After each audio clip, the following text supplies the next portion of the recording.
presidente Jair Bolsonaro reconheceu hoje a derrota nas urnas ao designar o ministro da Casa Civil para iniciar o processo de transição para o futuro governo.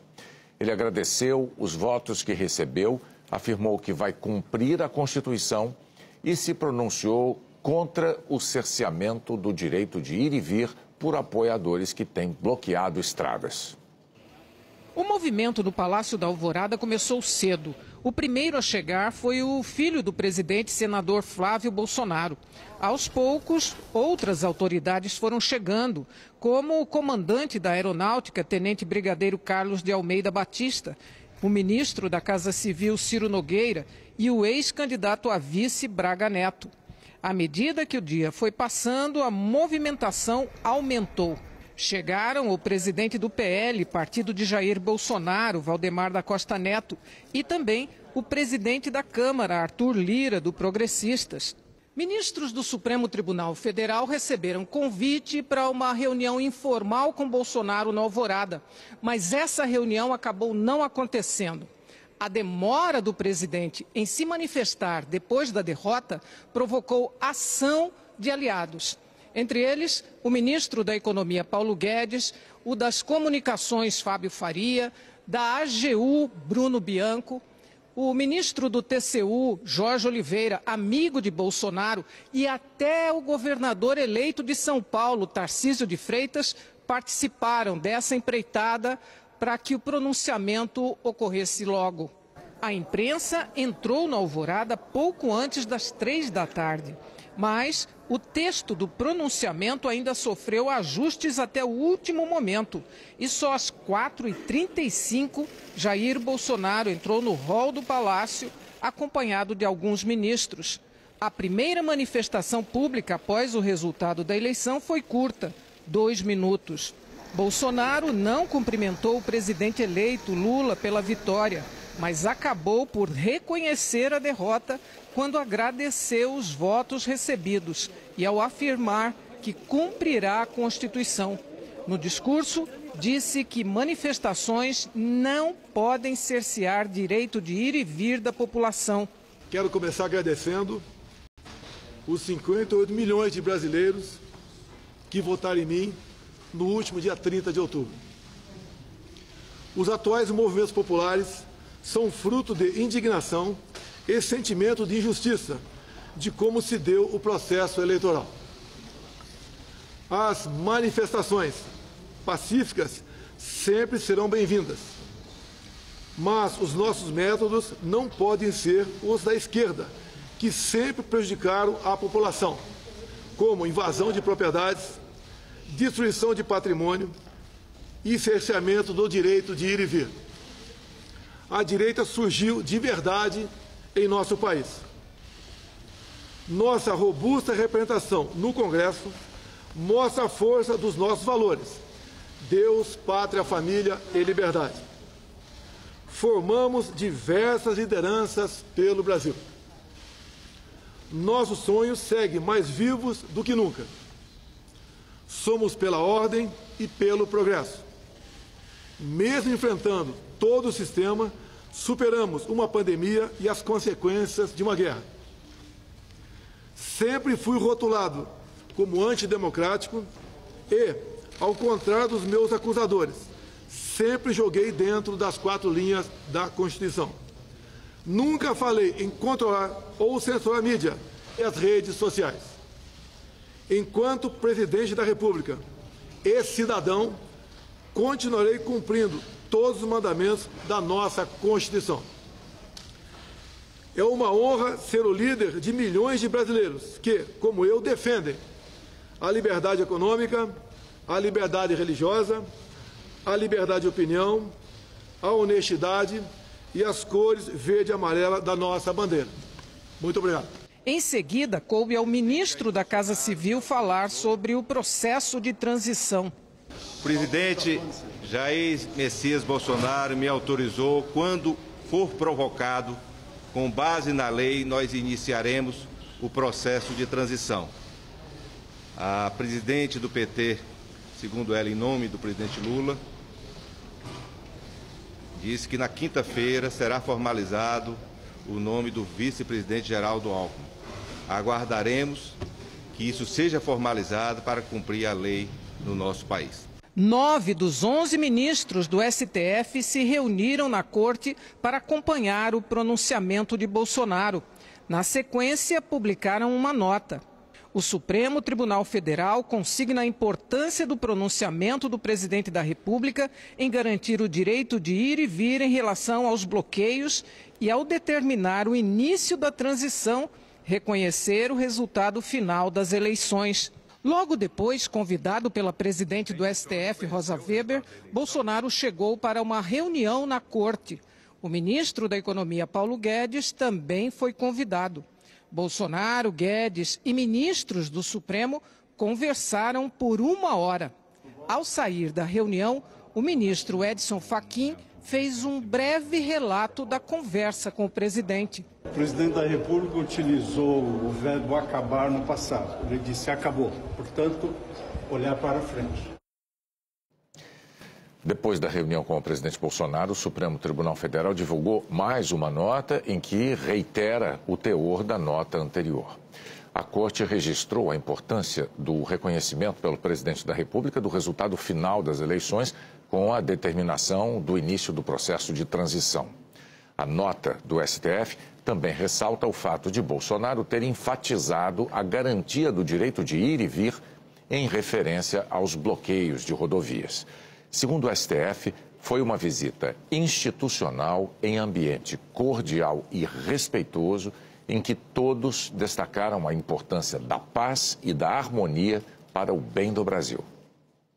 Pelo lado do futuro governo, a escolha do vice-presidente eleito Geraldo Alckmin para comandar a transição foi anunciada hoje cedo em São Paulo, depois de uma reunião com Lula. A reunião a portas fechadas foi neste hotel em São Paulo. Além de Lula e Alckmin, também participaram integrantes da cúpula do PT. Na saída, Gleice Hoffmann, presidente do partido, anunciou a decisão sobre a equipe de transição. O coordenador é o governador Geraldo Alckmin. Como o Mercadante foi coordenador de programa de governo e tem essa relação com os nossos programas, ele vai estar junto, né, na equipe, e eu também vou estar junto na parte da política e da relação com os partidos, enfim. E nós vamos ter a participação, quero deixar claro isso, nessa comissão, de todos os partidos que tiveram conosco nessa caminhada. A presidente do PT disse que conversou com o ministro-chefe da Casa Civil, Ciro Nogueira, e que o governo já disponibilizou o prédio do Centro Cultural do Banco do Brasil, em Brasília, para sediar a transição. Segundo Gleice, a prioridade será se debruçar sobre o orçamento da União para viabilizar as promessas de campanha.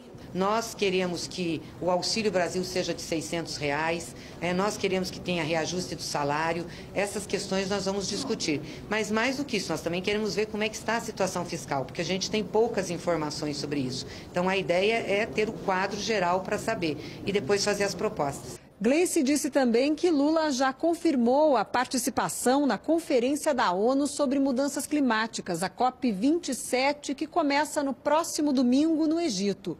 O convite veio de governadores de estados do consórcio da Amazônia Legal e do próprio presidente do Egito. Ontem, Abdel Fattah al-Sisi enviou um telegrama parabenizando Lula pela vitória.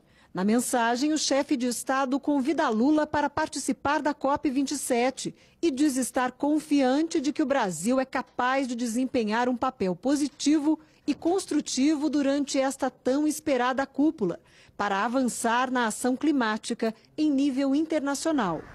Após a reunião, Lula não deu entrevista e viajou para a Bahia com a mulher Janja para descansar. Em Brasília, o Tribunal de Contas da União aprovou regras para o processo de fiscalização da transição do governo.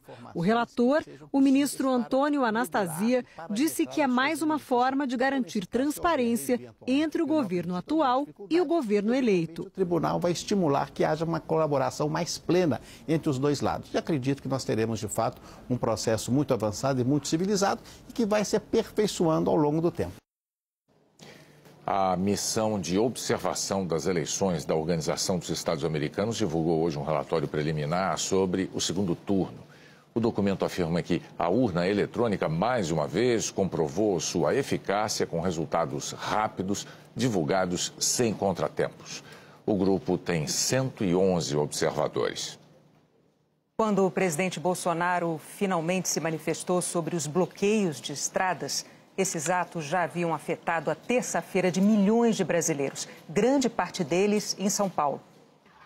Um vídeo postado em redes sociais mostra um agente da Polícia Rodoviária Federal cortando uma grade de proteção na rodovia que dá acesso ao Aeroporto Internacional de São Paulo, em Guarulhos, o que teria facilitado o bloqueio total da pista pelos manifestantes na noite de ontem. Hoje, o inspetor Fernando Miranda, superintendente da Polícia Rodoviária Federal em São Paulo, disse que a ação foi para permitir a passagem de uma viatura. O colega precisou cortar aquele alambrado para que a viatura que fosse apagar o incêndio passasse. Por quê? Porque a pista do lado leste ela estava totalmente interditada. Por causa dos bloqueios, 25 voos que sairiam do aeroporto foram cancelados entre ontem e hoje. A pista só foi aberta por volta das 10 horas da manhã. À tarde, mesmo após a liberação da rodovia e com a presença da PRF, manifestantes ficaram atravessando de um lado para o outro para atrapalhar o trânsito. Um motociclista que tentou passar foi agredido. A Nathalie viajaria para Dallas, nos Estados Unidos, onde mora. Estamos no aeroporto, sentados sem dormir, 24 horas. Eles ofereceram um hotel, só que não tinha como chegar no hotel. Por causa da manifestação, não tinha como sair do aeroporto. No terminal rodoviário do Tietê, um dos maiores da América Latina, 880 ônibus foram cancelados. Dona Nilda, de 71 anos, passou a noite acordada no banco da rodoviária e não sabia quando ia conseguir voltar para a casa dela em Niterói, no Rio de Janeiro. Não tem ônibus para voltar para casa, eu quero ir embora, não consigo ônibus. A CEAGESP, maior central de abastecimento da América Latina, informou que até às 10 horas da manhã já havia registrado queda de 17% na entrada de veículos, mas afirmou que não há desabastecimento. Os defensores do presidente Jair Bolsonaro também fecharam duas importantes rodovias do estado. Meio-dia agora, a rodovia Castelo Branco segue interditada tanto aqui na pista local quanto também ali, na Expressa. A informação que a gente tem é de que o bloqueio está na altura da cidade de Barueri, que fica a aproximadamente 4 quilômetros desse ponto onde nós estamos. Dá uma olhada na fila de caminhões, completamente parado o trânsito por aqui nesse momento. Desde as 5 da manhã nós estamos parados aqui, pô. Sem comer nada, sem beber, aí parado. Aí, agora estamos aqui, que hora vai acabar, ninguém sabe. Mastigamos bolachinha de água e sal, uma aguinha para não morrer de fome, né? Esses outros caminhoneiros conseguiram pelo menos almoçar. A gente carrega no caminhão essa cozinhazinha aí. Também houve bloqueios na Regis Bittencourt, rodovia federal que dá acesso ao sul do país. Manifestantes murcharam pneus de caminhões e fecharam as pistas. A polícia militar jogou bombas de efeito moral para dispersar o grupo.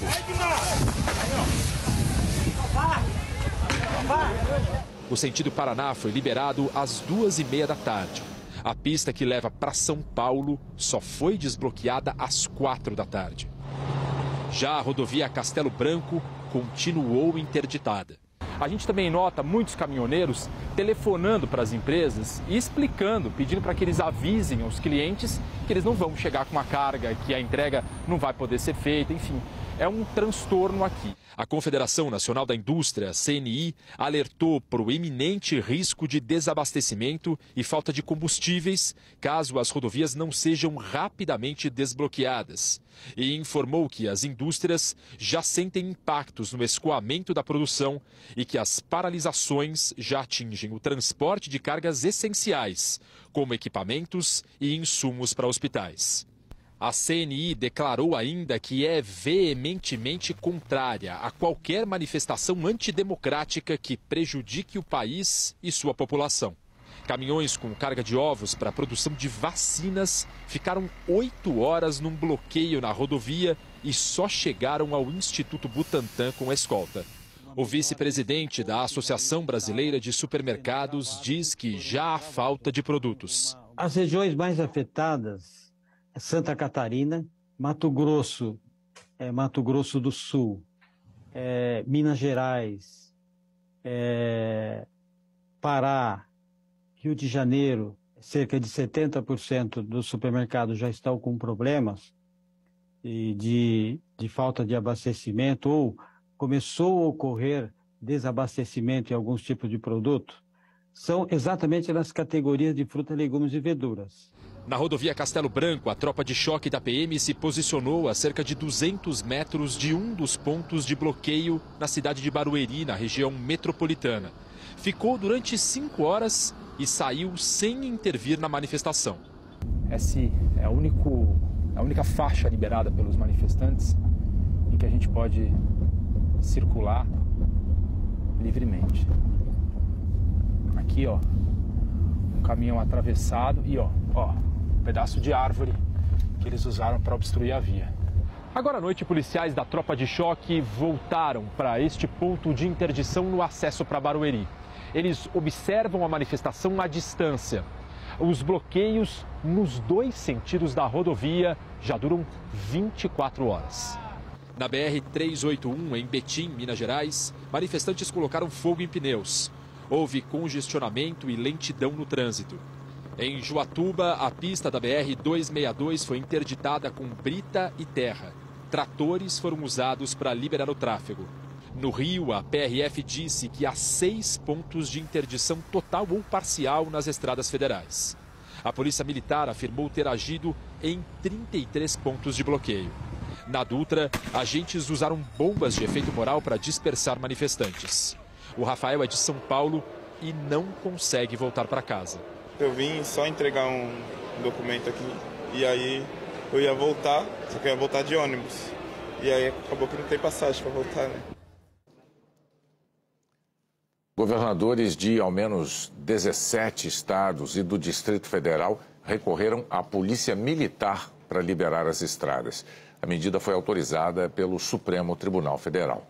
Agora à noite, a Polícia Rodoviária Federal afirmou que o número de bloqueios está diminuindo. Já era madrugada quando o Supremo Tribunal Federal formou maioria em torno da decisão do ministro Alexandre de Moraes de obrigar a Polícia Rodoviária Federal a desobstruir as rodovias, atendendo a um pedido da Confederação Nacional dos Transportes e do Ministério Público Eleitoral. O ministro afirmou que o quadro fático revela com nitidez um cenário em que o abuso e o desvirtuamento ilícito e criminoso no exercício do direito constitucional de reunião vem acarretando efeito desproporcional e intolerável sobre todo o restante da sociedade, que depende do pleno funcionamento das cadeias de distribuição de produtos e serviços para a manutenção dos aspectos mais essenciais e básicos da vida social. Moraes estabeleceu multa pessoal de R$100 mil por hora para o diretor-geral da PRF, Silvinei Vasques, e para os caminhoneiros, se a ordem for descumprida. E até, se for o caso, o afastamento do diretor-geral da PRF e a prisão em flagrante por crime de desobediência. No fim da noite de ontem, o número de pontos parcial ou totalmente bloqueados nas rodovias brasileiras já passava de 420, segundo dados da própria PRF. As manifestações contra o resultado das urnas podem levar a consequências graves.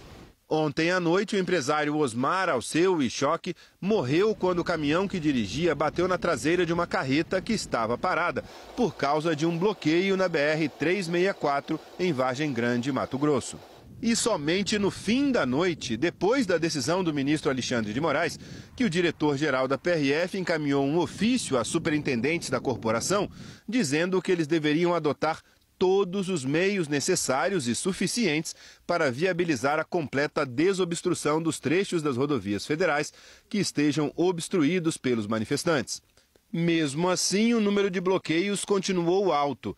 Na BR-101, em Joinville, passageiros ficaram presos em ônibus. 39 ônibus e centenas de pessoas que já estão sem dinheiro para comer, estamos sem condições de banho, porque só tem um chuveiro aqui no posto para os caminhoneiros, então não está dando para tomar banho. Dormir está praticamente impossível. A Associação Brasileira dos Centros de Diálise alertou que, por causa dos bloqueios, em algumas clínicas os estoques para o tratamento de doentes renais já começam a ficar em estágio crítico e que pacientes também estão com dificuldades para chegar às clínicas. Diante desse cenário, hoje de manhã o ministro Alexandre de Moraes assinou outro despacho. Reforçou que as polícias militares dos estados podem atuar para desobstruírem inclusive as estradas federais.